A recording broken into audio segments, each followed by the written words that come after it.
ನಮಸ್ಕಾರ ವೀಕ್ಷಕರೇ, ವಾರ್ತಾ ಭಾರತಿ ಟಾಪ್ 20 ನ್ಯೂಸ್ಗೆ ಸ್ವಾಗತ. ಇವತ್ತಿನ ಪ್ರಮುಖ ಸುದ್ದಿಗಳ ಹೈಲೈಟ್ಸ್ ನಿಮಗಾಗಿ ಇಲ್ಲಿದೆ. ಕೆಮ್ಮಿನ ಸಿರಪ್ನಿಂದ ಮಕ್ಕಳ ಸಾವು ಪ್ರಕರಣ, ಸಿಬಿಐ ತನಿಖೆಗೆ ಸುಪ್ರೀಂ ಕೋರ್ಟ್ ನಕಾರ, ಸಾರ್ವಜನಿಕ ಹಿತಾಸಕ್ತಿ ಅರ್ಜಿ ವಜಾಗೊಳಿಸಿದ ಸುಪ್ರೀಂ ಕೋರ್ಟ್. ಸಚಿವ ಸಂಪುಟದಿಂದ ಅನುಮೋದನೆಗೊಂಡ ಮಂಗಳೂರು ಐಟಿ ಪಾರ್ಕ್ ಕರಾವಳಿಯ ಪ್ರವಾಸೋದ್ಯಮದಲ್ಲಿ ಗೇಮ್ ಚೇಂಜರ್ ಆಗಲಿದೆ. ಜಿಲ್ಲಾ ಉಸ್ತುವಾರಿ ಸಚಿವ ದಿನೇಶ್ ಗುಂಡೂರಾವ್ ಹೇಳಿಕೆ. ರಾಜ್ಯ ಸರ್ಕಾರ ಪೂರ್ವ ತಯಾರಿ ಇಲ್ಲದೆ ಆತುರಾತುರವಾಗಿ ಜಾತಿ ಗಣತಿ ವಿಷಯದಲ್ಲಿ ತೀರ್ಮಾನ ಮಾಡುತ್ತಿದೆ ಎಂದ ಬಿಜೆಪಿ ರಾಜ್ಯಾಧ್ಯಕ್ಷ ಮತ್ತು ಶಾಸಕ ಬಿವೈ ವಿಜಯೇಂದ್ರ. ನಿಗಮ ಮಂಡಳಿಗಳ ಅಧ್ಯಕ್ಷರ ನೇಮಕದ ಬೆನ್ನಿಗೆ ಸಚಿವ ಸಂಪುಟ ಪುನರ್ರಚನೆಯ ಕುರಿತು ಮಹತ್ವದ ಸುಳಿವು ನೀಡಿದ ಮುಖ್ಯಮಂತ್ರಿ ಸಿದ್ದರಾಮಯ್ಯ. ಬಂಟ್ವಾಳ ನಗರ ಪೊಲೀಸ್ ಠಾಣಾ ವ್ಯಾಪ್ತಿಯಲ್ಲಿ 2017ರಲ್ಲಿ ನಡೆದಿದ್ದ ಎಸ್ಡಿಪಿಐ ಕಾರ್ಯಕರ್ತ ಅಶ್ರಫ್ ಕುಲಾಯಿ ಕೊಲೆ ಪ್ರಕರಣ, ಮಂಗಳೂರಿನ ಜಿಲ್ಲಾ ಮತ್ತು ಸತ್ರ ನ್ಯಾಯಾಲಯಕ್ಕೆ ಶರಣಾದ ವಿಚಾರಣೆಗೆ ಹಾಜರಾಗದೆ ತಲೆಮರೆಸಿಕೊಂಡಿದ್ದ ಆರೋಪಿ ರೌಡಿ ಶೀಟರ್ ಭರತ್ ಕುಂಬ್ರೇಲ್.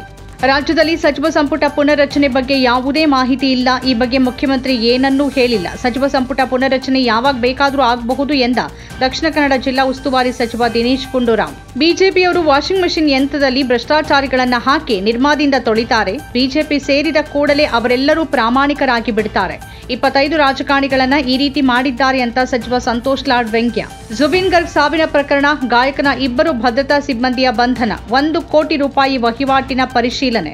ಬಿಜೆಪಿಯ ಹಿರಿಯ ನಾಯಕ ಮಾಜಿ ಸಚಿವ ರಾಜೇನ್ ಗೊಹೈನ್ ಬಿಜೆಪಿ ಪಕ್ಷಕ್ಕೆ ರಾಜೀನಾಮೆ. ಈ ಬೆಳವಣಿಗೆಯಿಂದ ಬಿಜೆಪಿಗೆ ಅಸ್ಸಾಂನಲ್ಲಿ ದೊಡ್ಡ ಹಿನ್ನಡೆ. ಭೀಮ ಕೋರೆಗಾಂವ್ ಪ್ರಕರಣ, ದಂತ ಶಸ್ತ್ರಚಿಕಿತ್ಸೆಗೆ ತೆರಳೋಕೆ ಅನುಮತಿ ಕೋರಿ ವರವರ್ ರಾವ್ ಸಲ್ಲಿಸಿದ್ದ ಅರ್ಜಿ ತಿರಸ್ಕರಿಸಿದ ನ್ಯಾಯಾಲಯ. ಕೇರಳ ಮುಖ್ಯಮಂತ್ರಿ ಪಿಣರಾಯಿ ವಿಜಯನ್ ಅವರ ಗಲ್ಫ್ ದೇಶಗಳ ಪ್ರವಾಸಕ್ಕೆ ಕೇಂದ್ರ ಸರ್ಕಾರ ಅನುಮತಿ ನಿರಾಕರಿಸಿದೆ ಅಂತ ಅಧಿಕಾರಿಗಳು ತಿಳಿಸಿರುವ ಬಗ್ಗೆ ವರದಿ ಮಾಡಿದ ಮಾತೃಭೂಮಿ.com. ಪ್ರಧಾನಿ ನರೇಂದ್ರ ಮೋದಿ ಅವರನ್ನ ಭೇಟಿ ಮಾಡಿದ ಕೇರಳದ ಮುಖ್ಯಮಂತ್ರಿ ಪಿಣರಾಯಿ ವಿಜಯನ್ ವಯನಾಡು ಭೂಕುಸಿತದ ಪುನರ್ವಸತಿಗಾಗಿ 2221.03 ಕೋಟಿ ರೂಪಾಯಿ ಬಿಡುಗಡೆ ಮಾಡುವಂತೆ ಮನವಿ. ಭಾರತದ ಹಿತಾಸಕ್ತಿಗೆ ವಿರುದ್ಧವಾಗಿ ತಮ್ಮ ನೆಲವನ್ನ ಬಳಕೆ ಮಾಡೋಕೆ ಬಿಡೋದಿಲ್ಲ ಅಂತ ಭರವಸೆ ನೀಡಿದ ಅಫ್ಘಾನಿಸ್ತಾನದ ವಿದೇಶಾಂಗ ಸಚಿವ ಆಮಿರ್ ಖಾನ್ ಮುತ್ತಾಕಿ.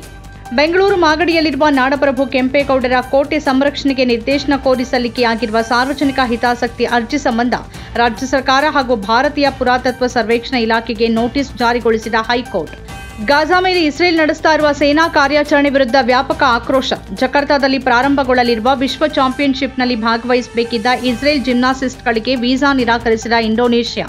ಶೇನ್ ನಿಗಮ್ ನಟನೆಯ ಹಾಲ್ ಚಿತ್ರದ ಕೆಲ ಸಂಭಾಷಣೆ, ಬೀಫ್ ಬಿರಿಯಾನಿ ತಿನ್ನುವ ದೃಶ್ಯಕ್ಕೆ ಕತ್ತರಿ ಹಾಕುವಂತೆ ಸೂಚಿಸಿದ ಸಿಬಿಎಫ್ಸಿ. ಎಂಪುರಾನ್ ಬಳಿಕ ವಿವಾದದಲ್ಲಿ ಮತ್ತೊಂದು ಮಲಯಾಳಂ ಚಿತ್ರ. ಕರೂರು ಕಾಲ್ತುಳಿತದ ತನಿಖೆಗಾಗಿ ವಿಶೇಷ ತನಿಖಾ ತಂಡವನ್ನು ರಚಿಸುವ ಮದ್ರಾಸ್ ಹೈಕೋರ್ಟ್ ಆದೇಶದ ಸಿಂಧುತ್ವವನ್ನು ಪ್ರಶ್ನಿಸಿ ತಮಿಳಿಗ ವೆಟ್ರಿ ಕಳಗಂ ಪಕ್ಷ ಸಲ್ಲಿಸಿದ ಮೇಲ್ಮನವಿಯ ತೀರ್ಪನ್ನು ಕಾಯ್ದಿರಿಸಿದ ಸುಪ್ರೀಂ ಕೋರ್ಟ್. ಗಾಜಾ ಕದನ ವಿರಾಮಕ್ಕೆ ಸಂಬಂಧಪಟ್ಟಂತೆ ಪರಿಸ್ಥಿತಿಯ ಮೇಲೆ ನಿಗಾ ವಹಿಸೋಕೆ ಹಾಗೂ ಶಾಂತಿ ಒಪ್ಪಂದದ ಅನುಷ್ಠಾನಕ್ಕೆ ನೆರವಾಗೋಕೆ ಅಮೆರಿಕ 200 ಮಂದಿ ತಜ್ಞರನ್ನ ನೇಮಕ ಮಾಡಿದ ಇಸ್ರೇಲ್. ದ್ವೇಷ ಭಾಷಣ ಪ್ರಕರಣದ ಜಾಮೀನು ಷರತ್ತು ಉಲ್ಲಂಘನೆ ಆರೋಪ, ಎಸ್ಡಿಪಿಐ ನಾಯಕ ರಿಯಾಜ್ ಕಡಂಬು ನ್ಯಾಯಾಂಗ ಬಂಧನಕ್ಕೆ. ಚೀನಾದ ಪ್ರಾಬಲ್ಯವನ್ನು ತಡೆಯುವ ನಿಟ್ಟಿನಲ್ಲಿ ಇಂಡೋ ಪೆಸಿಫಿಕ್ ತಂತ್ರಗಾರಿಕೆಗೆ ಆಸಕ್ತಿ ತೋರಿದ ರೀತಿಯಲ್ಲಿ ಕ್ವಾಡ್ ವ್ಯವಸ್ಥೆಯ ಬಗ್ಗೆ ತನಗೆ ಒಲವಿಲ್ಲ ಅನ್ನೋ ಸಂದೇಶವನ್ನ ಟ್ರಂಪ್ ಆಡಳಿತ ರವಾನಿಸಿರುವ ನಡುವೆನೇ 3 ಮಹತ್ವದ ದ್ವಿಪಕ್ಷೀಯ ಒಪ್ಪಂದಗಳಿಗೆ ಸಹಿ ಮಾಡಿದ ಭಾರತ ಹಾಗೂ ಆಸ್ಟ್ರೇಲಿಯಾ.